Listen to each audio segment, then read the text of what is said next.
రేఖా చిత్రం ఆసిఫ్ అలీ అనస్వర నటించిన ఈ మలయాళం క్రైమ్ థ్రిల్లర్ మూవీ జనవరి 9న రిలీజ్ అయింది. ఈ మూవీ 40 సంవత్సరాల క్రితం జరిగిన ఒక 18 ఏళ్ల అమ్మాయి మర్డర్ మిస్టరీని పోలీసులు ఎలా ఛేదించారు అనేదే ఈ మూవీ స్టోరీ. మూవీ ఒక క్రైమ్ సీన్ తో స్టార్ట్ అవుతుంది. ఒక అమ్మాయి డెడ్ బాడీని చాపలో చుట్టి వర్షంలో నలుగురు మనుషులు తీసుకెళ్లి అడవిలో గొయ్యి తీసి పూడ్చిపెడతారు. ఇది జరిగిన 40 సంవత్సరాల తర్వాత ఆ నలుగురు క్రిమినల్స్ లో ఒకరు ఈ విషయాన్ని సోషల్ మీడియాలో పోస్ట్ చేసి సూసైడ్ చేసుకుంటాడు. ఈ పోస్ట్ పెద్ద వైరల్ అవడంతో ఈ కేసుని ప్రెస్టీజియస్ గా తీసుకున్న పోలీస్ డిపార్ట్మెంట్ అతను చెప్పిన చోట్లో ఒక అస్థిపంజరాన్ని బయటికి తీస్తారు. ఆ అస్థిపంజరం మీద పోలీసులకు దొరికిన ఒకే ఒక ఆధారం అమ్మాయి కాలికి వేసుకున్న ఒక పట్టి. ఇక అప్పటి నుంచి ఈ కేసు ఇన్వెస్టిగేషన్ ఫుల్ సస్పెన్స్ తో సాగుతుంది. అసలు ఆ అమ్మాయి పేరు ఊరు ఏమీ తెలియదు, కనీసం తన ఫోటో కూడా ఉండదు. అసలు ఇలాంటి కేసుని పోలీసులు ఎలా సాల్వ్ చేశారు అనేది చాలా ఉత్కంఠంగా ఉంటుంది. ఈ మూవీకి డైరెక్షన్ తో పాటు స్క్రీన్ ప్లే చాలా బ్రిలియంట్ గా ఉంటుంది. ఇప్పుడు 2024 ని అప్పటి 1985 లో జరిగిన కథని ప్యారలల్ గా చూపిస్తారు. 1985 లో మమ్ముటి కాతోడు కదరం సినిమా షూటింగ్ టైం పీరియడ్ ని రీక్రియేట్ చేశారు. రేఖా చిత్రం కథ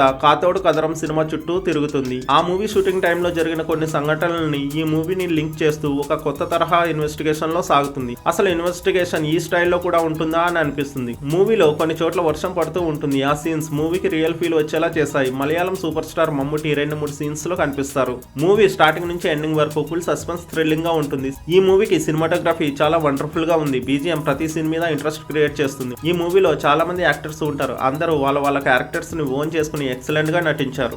ఫైనల్ గా ఈ మూవీకి వర్డిక్ట్ ఏంటంటే క్రైమ్ థ్రిల్లర్ మూవీస్ ని ఇష్టపడే వారితో పాటు అందరికీ నచ్చుతుంది. ఈ మూవీలో ఎలాంటి అడల్ట్ కంటెంట్ ఉండదు, ఫ్యామిలీతో చూడొచ్చు. కానీ ఈ మూవీ తెలుగులో లేదు, ఇంగ్లీష్ సబ్ టైటిల్స్ తో మలయాళంలో థియేటర్స్ లో రన్ అవుతుంది. ఈ మూవీకి నా రేటింగ్ 4/5. Thanks for watching.